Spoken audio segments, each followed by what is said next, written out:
Good afternoon and welcome to Norsen House, the Nordic Climate Action Weeks in Stockholm. And welcome to the Nordic Pavilion at the COP25 in Madrid. And welcome to our online viewers. My name is Stian Fjelldal. I work for the Nordic Council of Ministers. And today we are going to have a presentation of the World Energy Outlook Report 2019. And I think I'll just give the word to my colleague in Madrid, Svend, Søyland. Thank you, Stian. So my name is Svend Søyland. I work for Nordic Energy Research, and I'm very pleased and honored to have Dave Turk with me here today, who will present World Energy Outlook.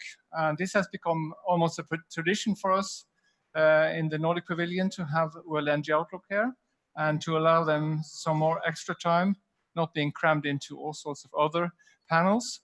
So we're very happy to have you here, and we have an audience here.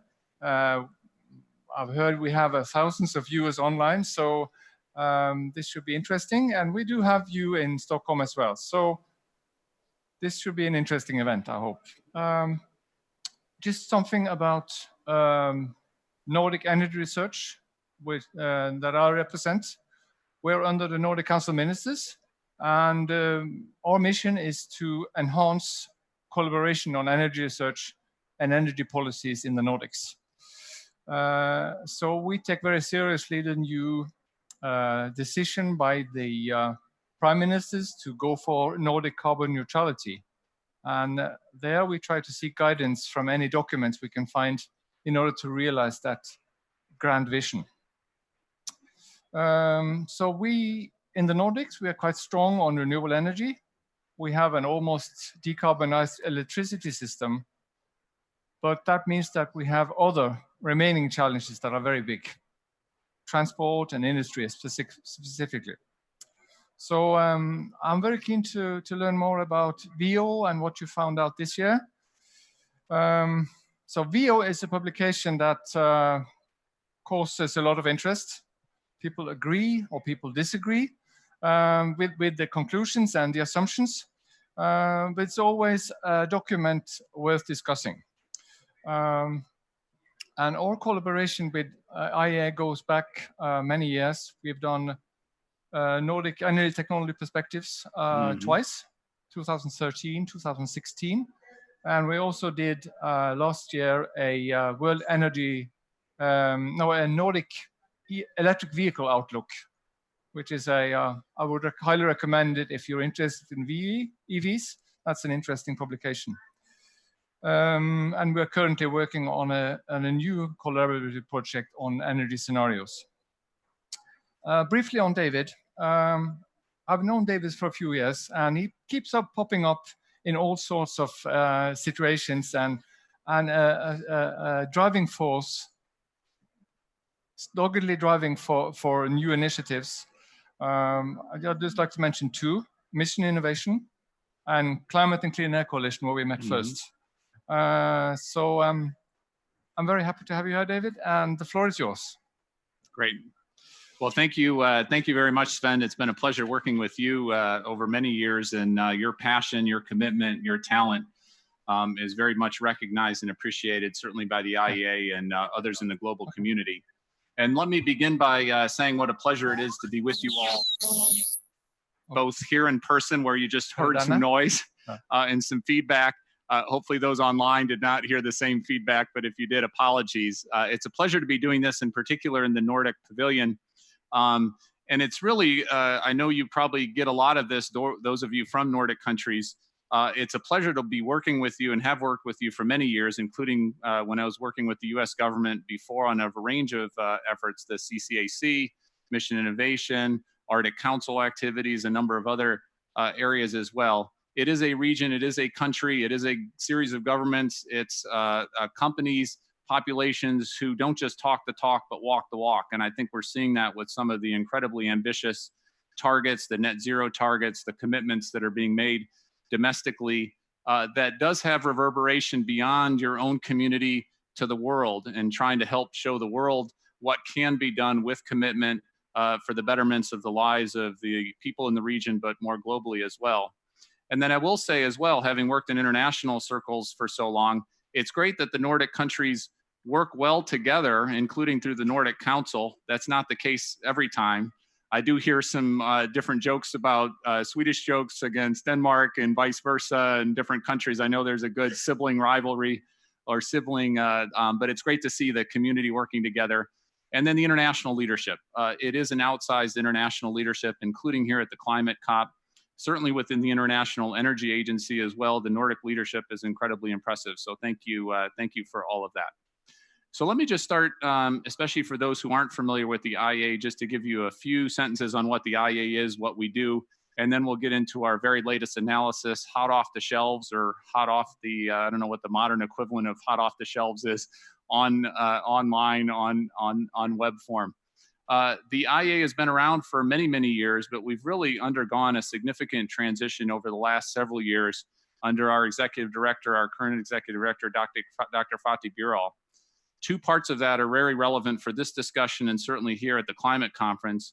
One is we are a global energy agency now with very extensive relationships and partnerships with major emerging economies, in particular around the world. So with India, with China, with Indonesia, with Southeast Asia, with Africa.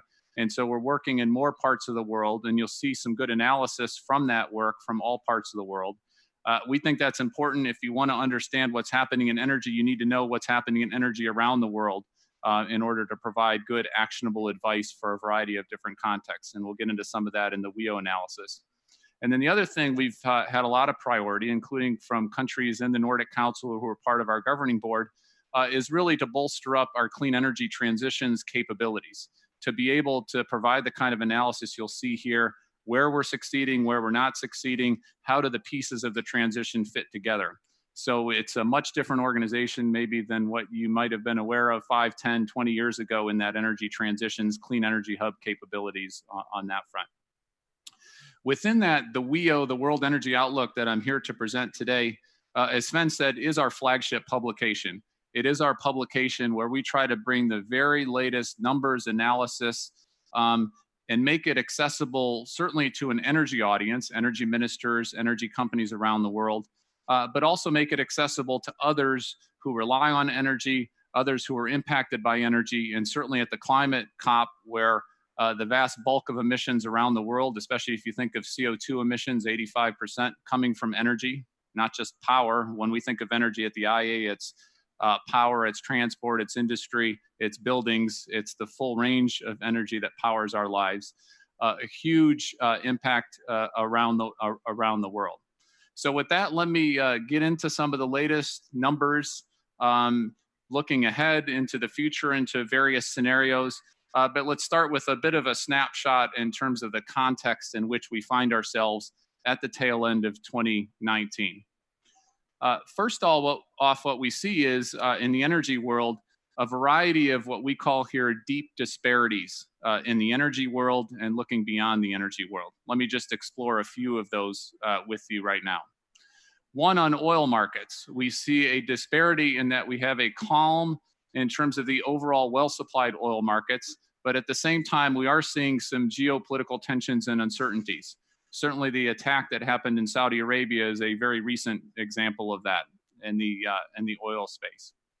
Secondly, and perhaps most relevant for the discussion here today at the climate conference, is the need for rapid cuts in emissions. We've seen the 1.5 degree analysis that's getting so much resonance. We're seeing all the youth and streets around the world really pushing for more ambition, more urgent ambition in line with what the science tells us we need to in order to avoid the worst consequences of climate change. But at the same time, we're seeing historic highs in emissions. So we have a deepening disparity between the climate ambition and what's happening in the reality of the energy world. So just over the last 2 years, if you look at 2017 and 2018, global emissions of CO2 coming from the energy world increased 1.6% and 1.7%. That is a huge amount of additional emissions coming into the system from energy at the same time that science tells us we need to start bending the curve, doing it very quickly, and getting to net zero as quickly as we possibly can. So there's a huge and growing disparity, and we'll see a few numbers and examples of that in particular as we go through here. And then third, we have the promise of energy for all and the importance of energy for education, for economic livelihoods. And at the same time, as you see on the screen, we still have 850 million people around the world who don't have access to electricity around the world. Even more than that, who don't have energy, clean energy, in order to have cooking and clean cooking around the world, millions around the world. Secondly, we are seeing a very dynamic situation, and I'll have several examples of this in the slides, of cost reductions, digitalization, other big trends in society impacting energy in a pretty transformative, pretty significant kind of way. We'll get into some examples of that on solar PV, battery storage, et cetera. But what we see is they still need technologies as a whole, and even some of these more successful technologies still are reliant and still depend on government action, government policies, government setting up regimes, frameworks to incent, encourage, and move along the transition. The transition is happening, it's just not happening as quickly and at the scale that we need to, and government policy is absolutely key there. Third, and this is where hopefully our analysis at the IEA, where we try to do rigorous analysis looking at data, timely data, and real world solutions. More than ever, decision makers around the world, we feel, to navigate the tricky transitions, to provide energy that's affordable, reliable, secure, and also as low carbon as possible, need to base their decisions on evidence, need to look at the numbers, need to look at the data, need to try to navigate this in a very sophisticated kind of way. And hopefully this is what our analysis provides. Now, just one caveat before we get into our scenarios, especially as we look ahead, a bit of an explanatory note. We don't do forecasts. We don't look at where the world will definitely be in 2030 or 2040. What we do are scenarios. We look at a series of assumptions and where does that take our energy world into the future?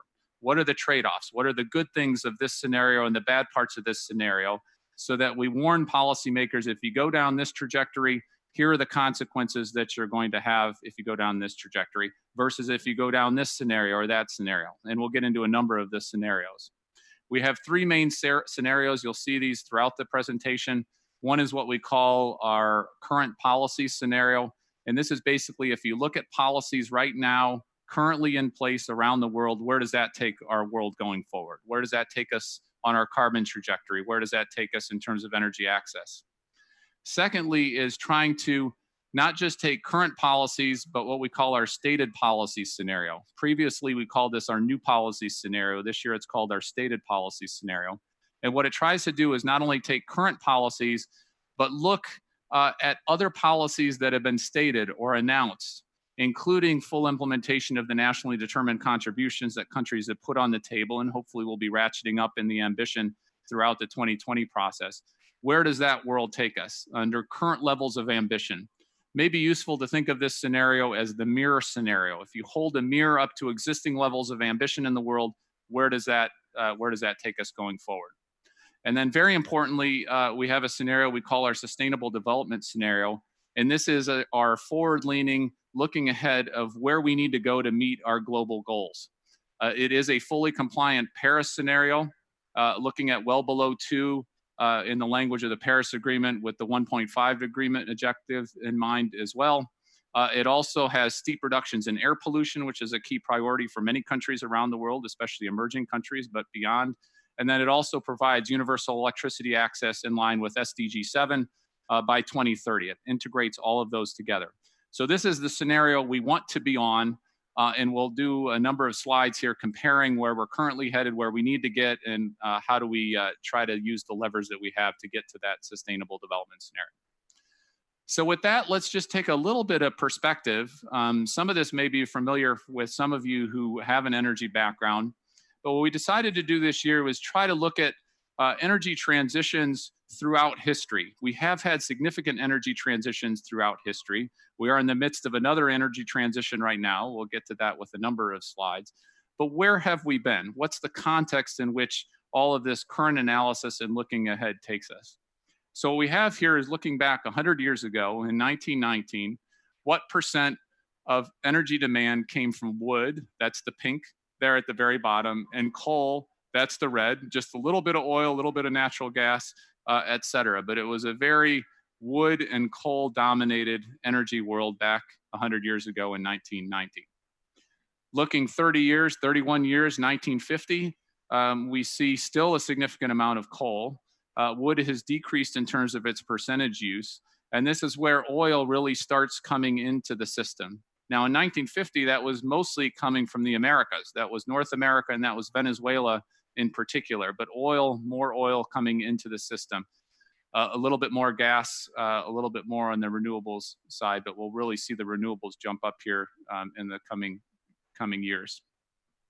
1974, you see the oil percentage in particular increase, transport, but a variety of other uses, petrochemicals, et cetera, on that side. Natural gas increasing significantly. You start seeing some nuclear slice there. That's the yellow band that you see towards the top. Looking to 2000, then you see a significant amount of additional natural gas getting into the system. Coal still in significant terms. We'll actually see an increase in coal with China and Asia in particular as we look ahead here to 2018, both as percentage but absolute terms. You start seeing nuclear build into 2000 as a percentage and then go down into 2018. That's happening mostly in advanced economies where we are seeing some older plants go offline. And renewables in the 2018 context really coming on. So you see the green amount shifting there, increasing in pretty significant measure.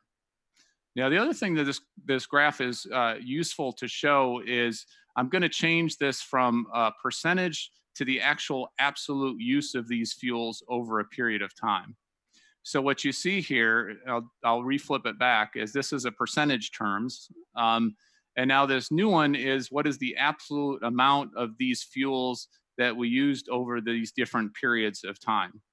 Now, quite significant, and that no surprise given the population changes, given the 20%, 20 times increase in GDP, that energy would increase in significant terms, a 10 times increase on the energy side. What's useful to look at here, and this is a big challenge going forward if you think of the energy transition we need to get to, is very few of these fuels have actually decreased in their absolute amount. Even looking at the wood has actually stayed relatively stable or increased. You look at the coal percentage having decreased over time, but if you see the absolute terms, that's actually increased over each of those time periods. Likewise for oil, likewise for natural gas. We do see significant amounts of modern renewables increasing as well, and the nuclear side of things also.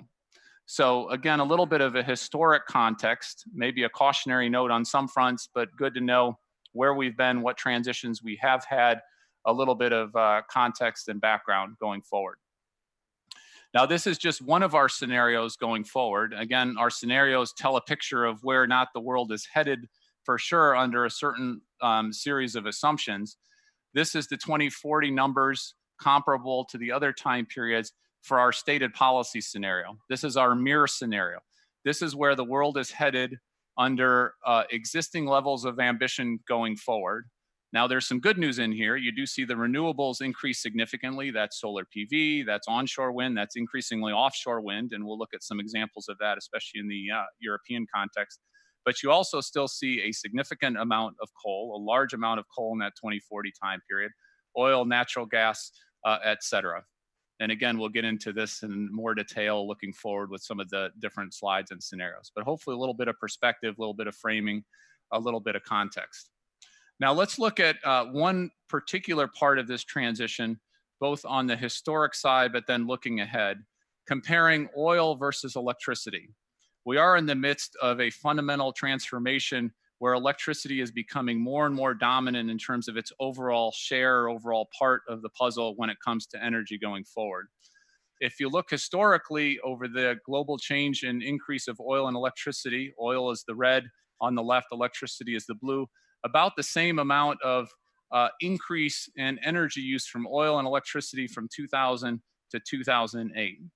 What we're seeing now, and one just snapshot of what happened in 2008 is, while overall global energy consumption, energy demand increased 2.4% overall in the world, electricity increased 4%. So more things are becoming electrified. EVs, of course, is an example of that, but we're seeing that in a range of other applications as well.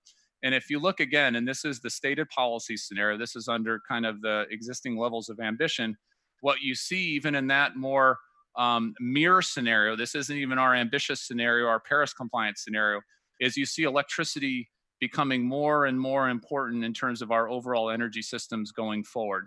Quite significantly, you see the blue bar being more than twice as big as that additional oil increase. Again, just under our mirror scenario, if you want to think of our stated policy scenario that way.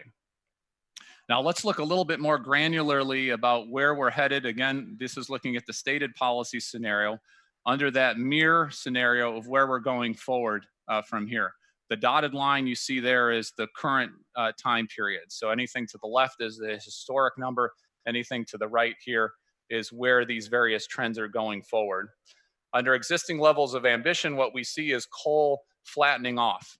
Now that's better than the increase that we see right up until that dotted line. And we did actually use more coal globally last year than we did in the previous year. So we are still increasing coal use, as you can see there in the graph. We've seen some flattening, some decrease in some countries, but overall it's a global increasing trend. What we see here is many countries getting out of coal, and we see a variety of commitments, developed countries in particular, and then other places, developing countries, Asia in particular, but elsewhere, an increasing amount of coal, and that balances itself out to have a relatively flat, as you see up on the screen in front of you. Natural gas, again, existing levels of ambition, current trends, we see gas continuing to increase, playing a flexible part in the system, including the electricity side, and increasingly and very important currently for industry as well along those lines. Nuclear is relatively flat going forward. That is, again, many advanced, some advanced economies getting less and less, getting out of nuclear, not extending some of the lifetimes of their plants. Each country is different. Different countries are in support of nuclear, other are not. That downward trend for some countries is offset by the increasing trend from China and some other countries who are building some new nuclear capacity into the world. Hydro, which has been the biggest renewable of all for many, many years, continuing to increase, some significant projects in various areas. You see the wind increase quite significantly. You see quite a steep curve going into the current time period, that dotted line, and continuing going forward along those lines.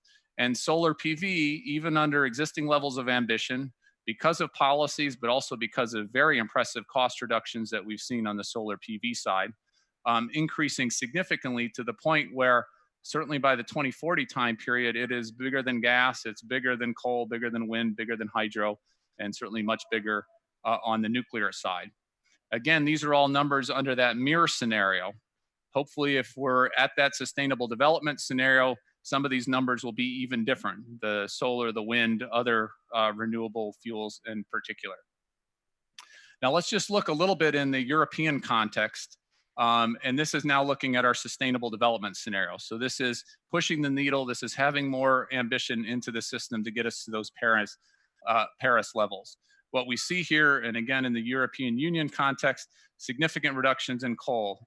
A little bit of increase on the natural gas side going into 2025, and then a reduction there serving its bridge fuel functions. Nuclear decreasing, but then steadying off to a certain extent. Hydro, relatively flat, little increase.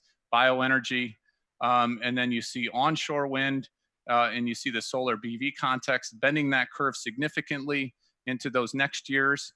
But because Europe, with efficiency, with other policies, is not needing as much energy, you don't need as many of these sources. What you need to do is just clean up the mix of sources that are fueling, in this instance, the electricity generation side. And one very important winner, and we just did, as part of our WEO exercise, a whole report on offshore wind, is offshore wind. And the real potential, you see that, the red there, actually outpacing onshore wind by about the 2040 time period. Several interesting opportunities on the offshore wind. And again, if you're interested in this, go to our website and look at our specific report that we launched in Denmark. Our executive director launched in Denmark several weeks ago. One is the huge amount of potential for offshore wind in the European context, but more generally as well. Even looking at the shallower sites, the areas that are easier to get to, you have enough offshore wind to power all the electricity in the world if you just tap into those closer sites. If you go a little bit further out, you have more multiples of what you need for electricity just from an offshore wind context. The other thing that's very attractive from an offshore wind is it's less variable many times than onshore wind. And so it'll get you a steadier stream of energy, electricity, that makes the grid balancing quite a bit easier on that front. Happy to take a question, Sven. There's a question up here, I'm happy to pause if that's useful, whatever you guys want.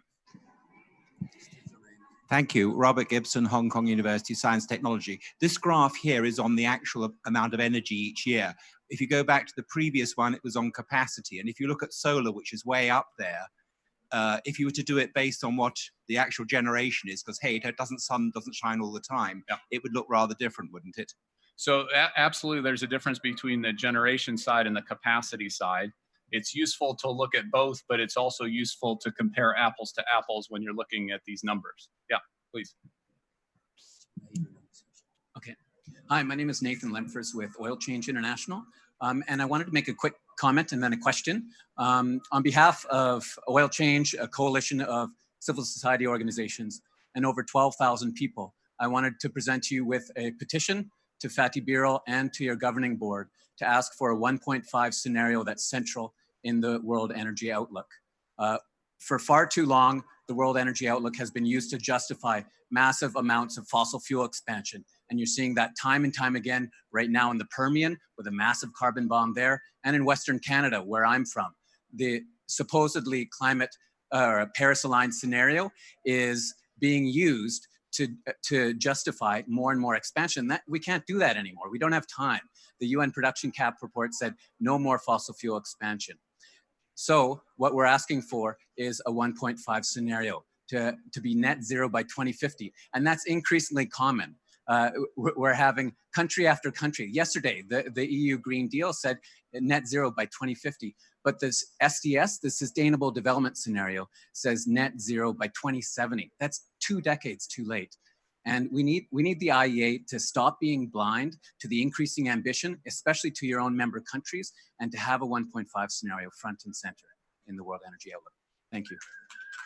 So what I would propose to do is, if there are questions like the one on wind with particular sides, happy to take that now. And what I would propose is questions on the 1.5, or if there's broader questions, let's do that at the end. So I'll happy to circle back on the 1.5 degree issue, if that sounds good, Sven, just to keep us on track. All right, so let's go forward. Yes, please.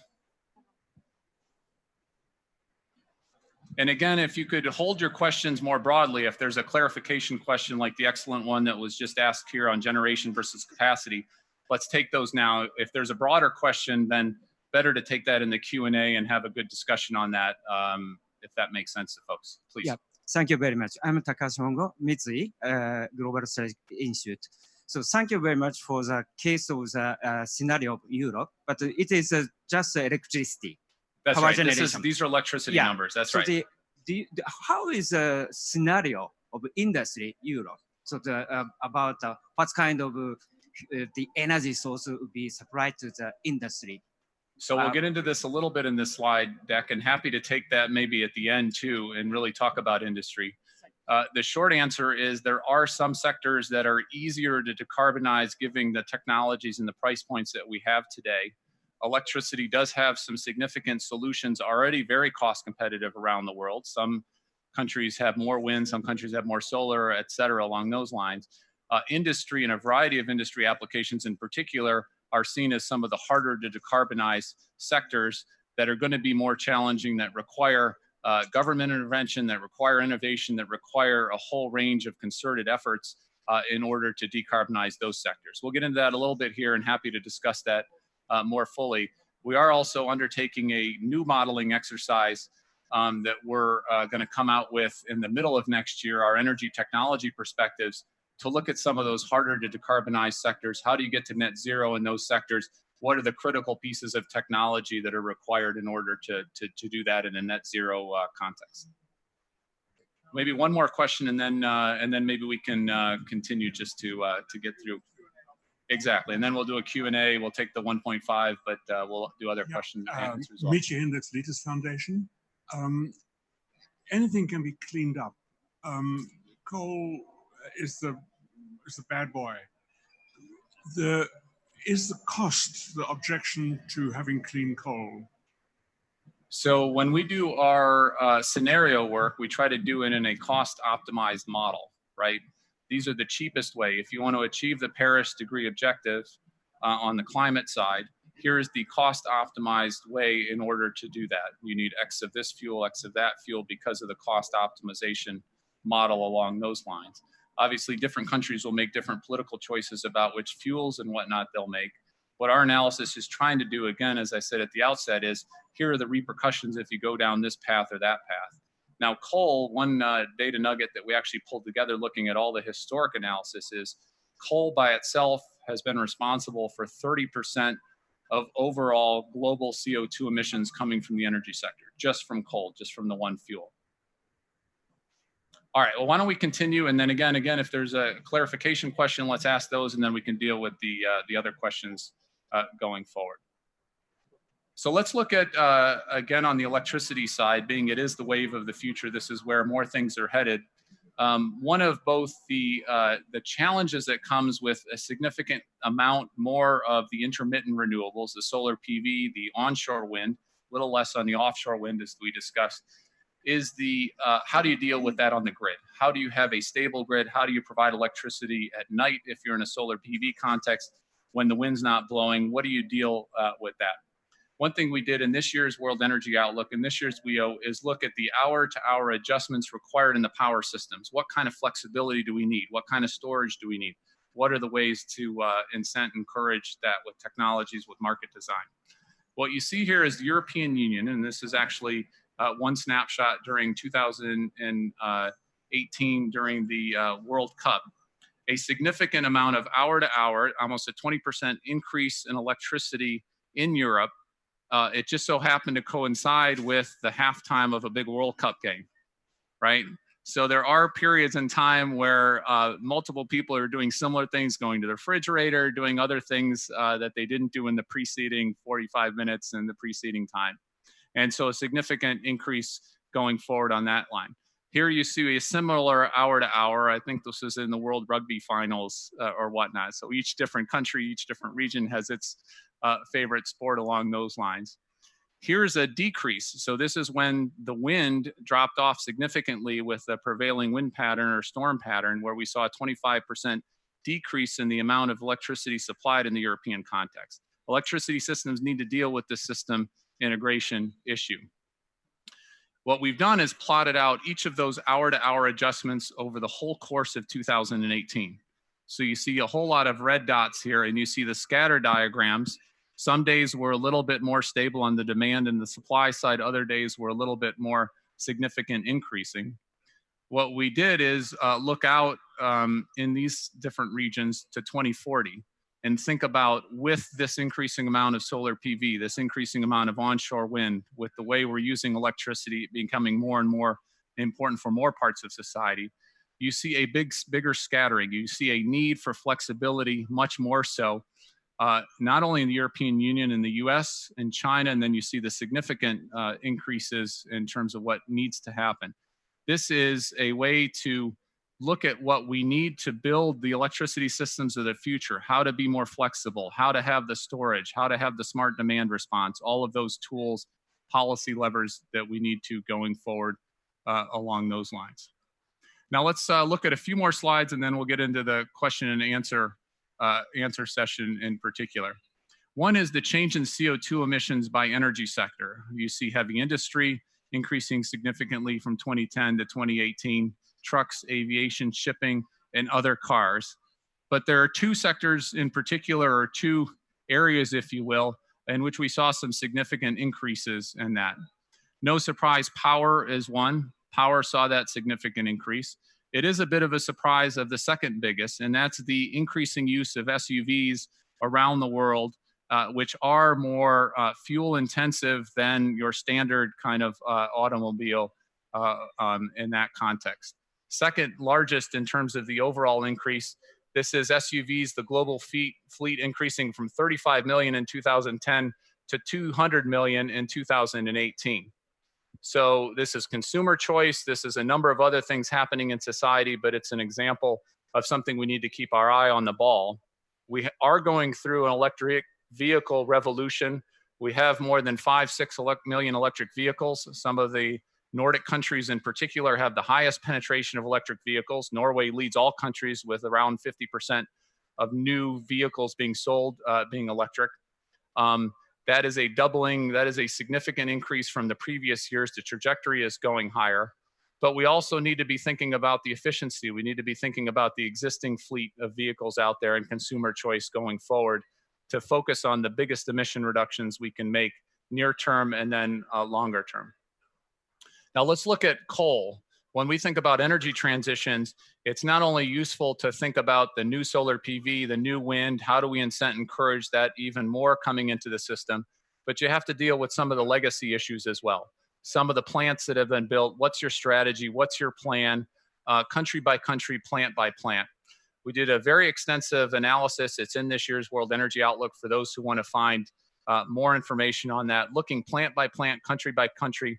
Where are we going with our existing coal fleet? And so this is just the coal-fired capacity that's existing and under construction right now. This is not new plants that haven't been under the construction phase. What we find is the vast majority of those are in developing economies in Asia. That is where coal is being built these days, less so in advanced economies, less so in other developing economies. If you just lock in the emissions from a full lifetime of that existing fleet, this isn't any new coal plants, this is the existing fleet that's currently in place and constructed, you use up a huge amount of that carbon budget, especially to get to a 2-degree world, let alone a well below 2-degree world, 1.5-degree world. You see all of those emissions, significant amounts at 6 gigatons by the 2050 time period. What we plot out in this year's WEO is what's the plan that you can take, thinking of it from a decarbonization perspective, to deal with that coal legacy piece. The average age is 12 years old in these developing Asian economies. What's the plan to use CCUS? What's the plan to repurpose these coal plants so that they're not baseload power, but they're more complementary to renew more and more renewables coming into the system? And what's the plan for early retirements to provide energy in all its forms to be needed for economic development, to be needed for education in these quickly developing countries, but to do so in a way to reduce the carbon budget and the air pollution budget as well. So you got to think about the legacy piece, not just the new build, the new construction piece as well. Our World Energy Outlook also contains a whole emphasis. It's our most rigorous focused analysis on Africa, our Africa Energy Outlook this year in particular. And I just have one slide here to show you some striking numbers here. And it's quite significant, the population trends. As you see there in 2023, here's the population numbers between China, India, and Africa, just all three a little bit shy of 1.5 billion. If you look ahead to 2040, China's pretty stable, India increases somewhat, Africa goes above 2 billion. Significant population growth happening in the Africa continent.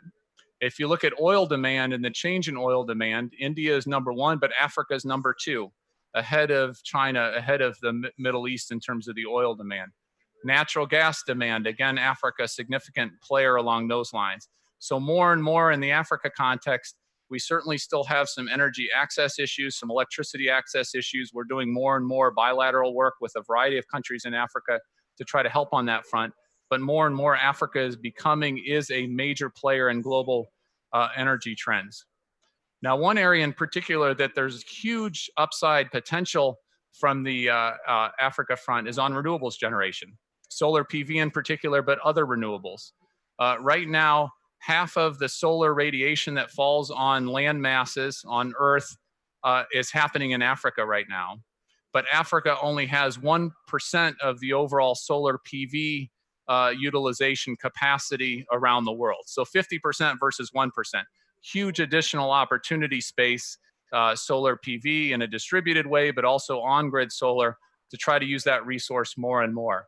And what we did this year in our WEO was did an Africa case, looking at what additional amount can be done cost effectively with some greater levels of ambition, with smarter policies going forward. to significantly bring up those renewables numbers in the African context.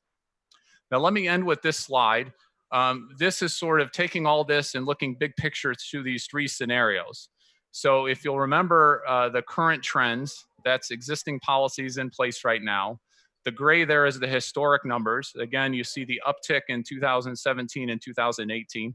2019, unfortunately, looks to be another increased year, maybe less increase than we saw in that 1.6%, 1.7%, but still an increase overall in our CO2 emissions. The current trends has that going up 1% each year into the future. You don't see us peaking under current policies in place, and you certainly don't see the deep decrease that you need to see going forward. Secondly is our stated policy scenario. This is our NDCs. This actually includes many of the net zero commitments made by governments around the world, where there is a credible policy pathway that we can be confident that that is going in that direction. That bends the curve slightly. We start seeing some peaking, but it's not anywhere where we need to get to be compliant with our Paris Agreement standards. Better, but not nearly where we need to go. And then this is where we need to go. This is our sustainable development scenario. Again, a Paris compliant scenario, steep reductions in air pollution, universal electricity access going forward. You see it bending down very quickly and steeply, and then going down significantly thereafter. When we look at how do we get there, what are the policy levers, what are the wedges that we need to focus on? No surprise that efficiency and renewables are 1 and 2, doing a lot of the work going forward. Unfortunately, what we see on the efficiency side is we've actually done a poor job over the last several years to take advantage of the huge efficiency opportunities that we find out there in the world. 4 years ago, we were about at 3% improvement from an efficiency globally. Each year, we were getting about 3% better at getting more GDP, more wealth out of that amount of energy. We're currently, and last year, we've decreased each of the 4 years, we're now at 1.2%. So we're still getting more efficient, but not nearly at the level we need to. In fact, what we need to do is do at least 3% a year globally in order to have efficiency do its share of the work to get us to that Paris compliance scenario. Renewables, and then a variety of other technologies as well. I'll leave this slide up here so we can talk about this. One thing we did this year, and I know the font is going to be a little challenging for some people to see, is look within efficiency, within renewables, within the fuel switch category. What's the breakdown that you get, and again, in a cost-optimized model?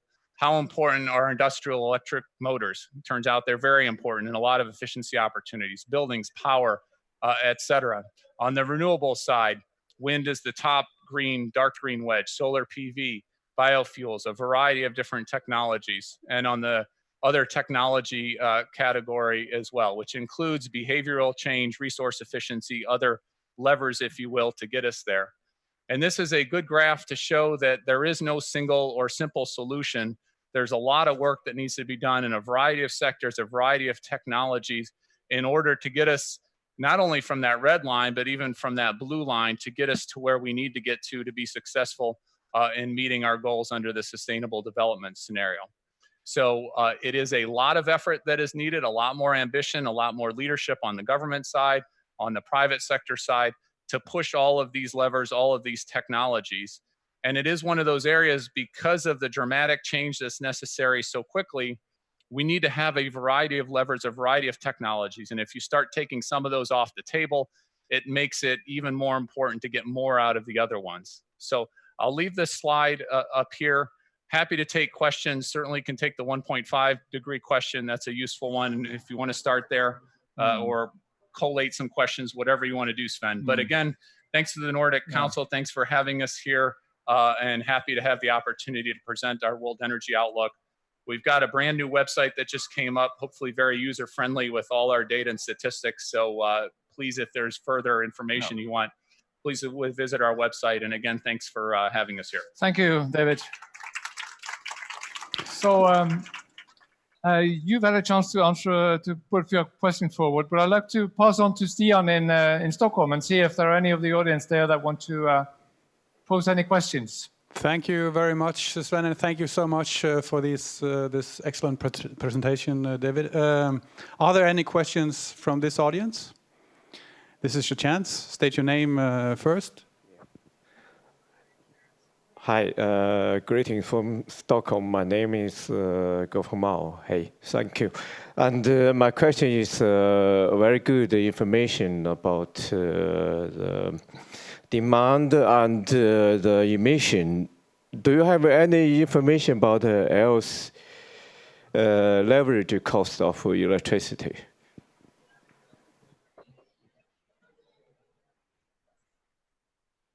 Did you get that? Yeah, I think it was a levelized cost of electricity. Is that right? Yeah.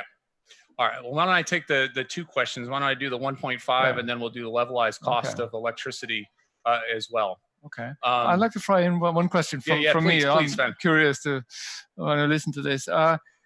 Why did offshore and onshore wind flatten out in 2040? I mean, there's learning curves and there's increased demand for electricity. Why does it flatten out in your models? All right, so let's take... And maybe secondly, what kind of carbon price will actually trigger decarbonization of coal and CCS? Great. So let's do all of those questions and then happy to take another batch if that and sounds good. I will moderate now. I won't comment up any extra questions. So we will take questions from the audience once these are replied to, I guess. Yep. So on the onshore wind context, and the slide I showed was in the European context, there's a couple things going on there. One is we are seeing some challenge for onshore wind in some communities, the not in my backyard phenomena. And so that is a challenge from a social license for onshore wind, as it has been with other energy over the period of time. So we are seeing that context. Now, one of the offshore wind benefits, especially as you get further offshore, is you don't have that same kind of dynamic to that same extent. So offshore wind gives you more reliable wind, more regular wind, and some of the not in my backyard phenomena is happening along those lines. Secondly, in the European context, you're not seeing like you're seeing in India. India, case in point, India over the next couple decades can be expected to add on to their already significant electricity grid, an electricity grid the size of the European Union in just 2 decades period of time. That's the scale of the change happening in some of these countries around the world. Europe, with the increasing efficiency, with all sorts of other reasons, the energy demand, the electricity demand is not increasing as much. And so you don't need to have continuing levels of increasing wind, onshore wind in that context, because you've already gotten the coal out, you've gotten some of the other fossil fuel emissions kinds of sides of things. And again, that's in a sustainable development scenario world where we are pushing the levers and bringing in a lot more renewables into that context. So secondly, on the 1.5 degree issue, I think it's been terrific to see how much attention and focus, and I think the IPCC deserves a ton of credit for the analysis they did on 1.5 degrees and how, what are the consequences of climate change in that 1.5 degree world.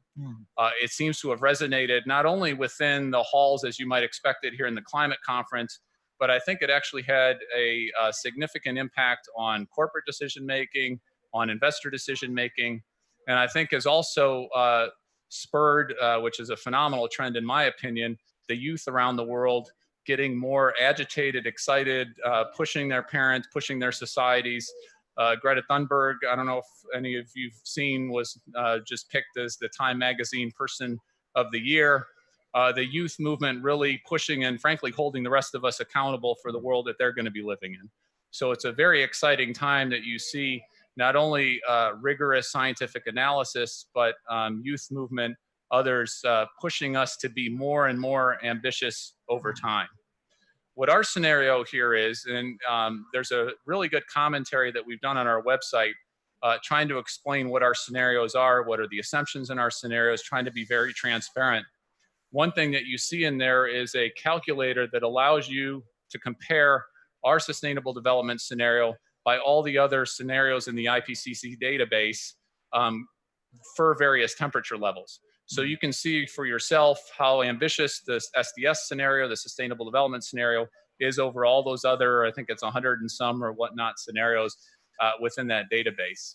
And what we've tried to do in the sustainable development scenario is take the language that countries have agreed to, the Paris standard, the well below 2, looking to the 1.5 degrees, and use that as the benchmark to provide our analysis in a cost-optimized world for how you get there.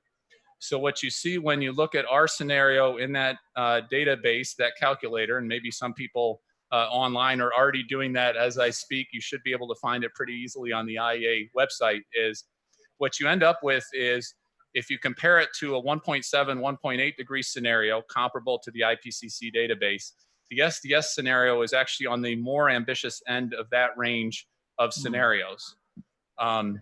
What you see when you compare it to the 1.5 scenarios and below is it's actually within the range of the 1.5 degree scenarios. It's a little bit on the higher end of that range, but what you see, and this is something that we need to all focus on, and it hopefully will come out in the questions a little bit more, happy to talk about this, is how much negative emissions do you assume? So you can have a scenario that's not as aggressive in the near years and count on a huge amount of negative emissions to somehow come out in the 2040, 2050, 2060 time period. What we try to do in our scenarios is use very little negative emissions and really focus on the cost optimized solutions that are so much cheaper if we bend that curve as steeply as we can now, as opposed to having to rely in some unforeseen future on a more expensive solution on the net negative emission side of things. So what you find if you look at those and compare our scenarios by others is, if you have a decent amount of net negative emissions, and actually not even as much as you have in many of the other 1.5 degree scenarios, is the SDS actually is a 1.5 degree scenarios with some amount of negative emissions going forward. Now, again, as you look at, I know for those who aren't modelers and those who aren't scenarios, your eyes may be glazing over on this context. And part of the challenge when you talk about scenarios is there is an art and science to it that really needs to be looked at in some depth and some rigor along those lines. But look for yourselves, compare our scenarios by other scenarios. And certainly at the IEA, as we've said for everybody, we are very eager to get feedback, get thoughts, get reactions from everybody so that we can improve our work, make it more globally relevant for all countries, all NGOs, all stakeholders going forward. So quickly on the levelized cost. So it's a very important question, right? You want to compare apples to apples and look at these technologies in what's a levelized cost kind of way. We've done one step further, and you can see this analysis in the WEO as well, is a value adjusted levelized cost. So you're actually trying to make it even more apples to apples. So it's absolutely something, to answer the gentleman's question, absolutely something we look at, and there's a good bit of that within the WEO itself. We did a good bit of work in last year's WEO focusing on electricity that you can find an even greater analysis of trying to do, again, an apples to apples context. And then Svend, on your last question, and then happy to take others, is on CCUS and some of those technologies. What's the price point? What we've seen is very disappointing progress overall around the world on CCUS. This is carbon capture, utilization, and storage. This is where you capture carbon coming out of a power plant or industrial facility and sequester it in the ground or use it to put into a product. There's been a lot of talk about it. There's been previous government efforts to really ramp up significant deployment, big plants. We have some significant amount of plants in the future.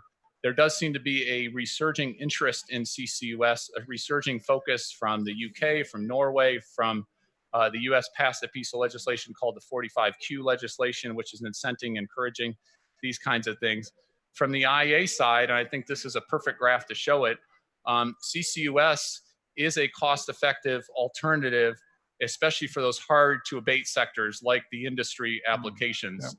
There aren't ready technology solutions like they are for electricity, for other applications, that CCUS right now, as you look at it, is a pretty cost-effective way to deal with that. Now, maybe there's some other technology that'll be able to deal with that. But again, if you start taking some of your tools off the tool belt, you are less equipped to deal with the challenges and the magnitude of what we're seeing here. So CCUS is coming down, the cost is coming down, but there is a price signal that you need in order for that to be invested. Right. So we have a question in the audience here. Oh, 3, 4. Robert Brown. Robert Brown, welcome to Madrid. Recommended viewing is the BP Statistical World Energy Report 2019. The world is on an unsustainable path. Are we, by focusing on electricity, drawing attention away from the world energy prospects and helping deceive people into a sense of comfort that really isn't there? Where is all that energy going to come from? Should small modular reactors and nuclear not be part of that mix? Thank you. Yeah, just pass on and we'll collect up as many questions as possible. Hi, Durand D'Souza from Carbon Tracker. Just wondering how you square the declining economics of coal within the EU and elsewhere with the trend that you graphed, where coal generation actually increases after 2035.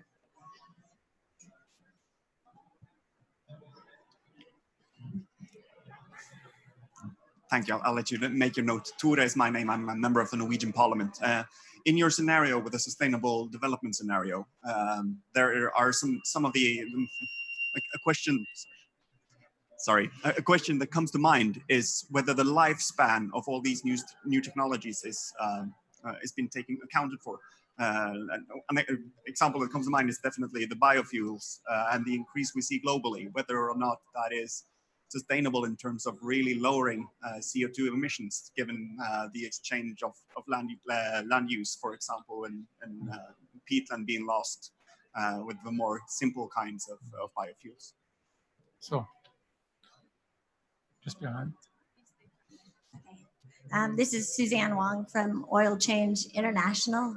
With the climate crisis and the COP next year in 2020, it's critical that the IEA come up with a sustainable development scenario that is in line with the 1.5 scenario.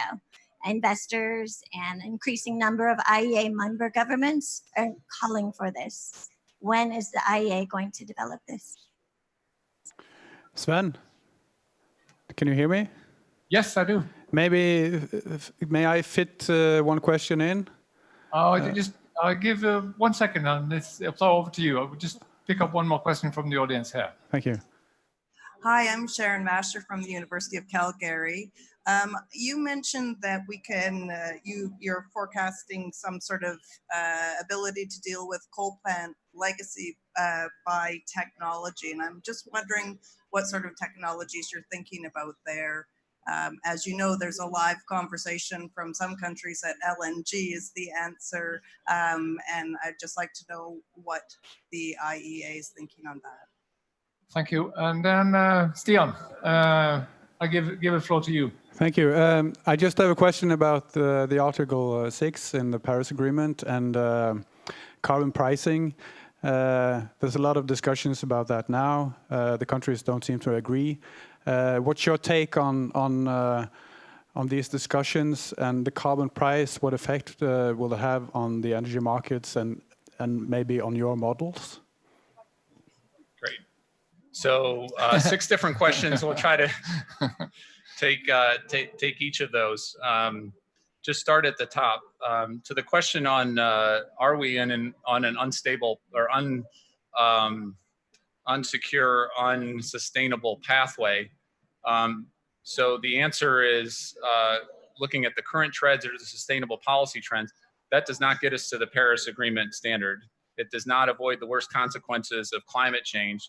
When I say these are not projections in terms of what we think and hope the future will hold, in many ways, it's useful to do a modeling where you look at existing levels of ambition to say, this is not where we want to get to, this is not where we want to go. And then it requires government leadership, court leadership, investor leadership to try to get to that sustainable development scenario, to try to get to those Paris Agreement goals. So that's why we do those kinds of scenarios going forward. Next question on the coal numbers. So some countries are definitely decreasing in their coal use, but other countries are increasing in their coal use, especially with the young coal power plants. And so that's where the number evens out, even though some countries in Europe and elsewhere are decreasing their coal use. It's overall a positive, it's overall a stable increase. On the coal legacy issue, let me just try to go back here if I can very quickly.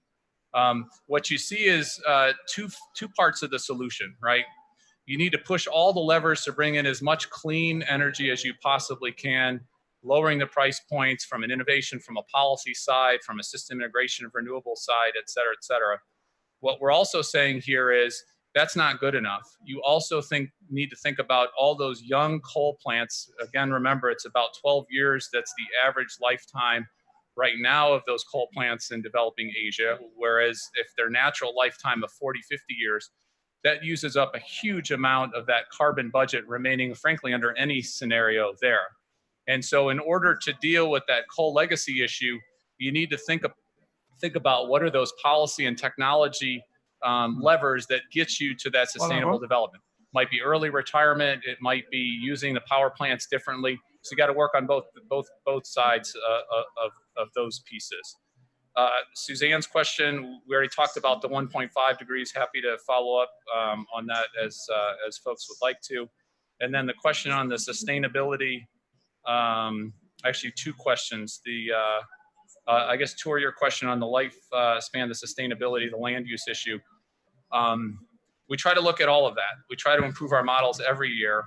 And there's no reason in thinking you can have a certain amount of negative emissions with bioenergy if you don't have the land use, you don't have the water, you don't have the production capability to take advantage of that.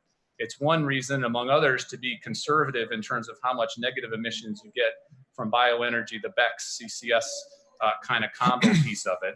So the short answer is we try to look at all of that sustainability, looking at the life cycles and trying to take that into account. And so happy to get into more depth after the meeting on that.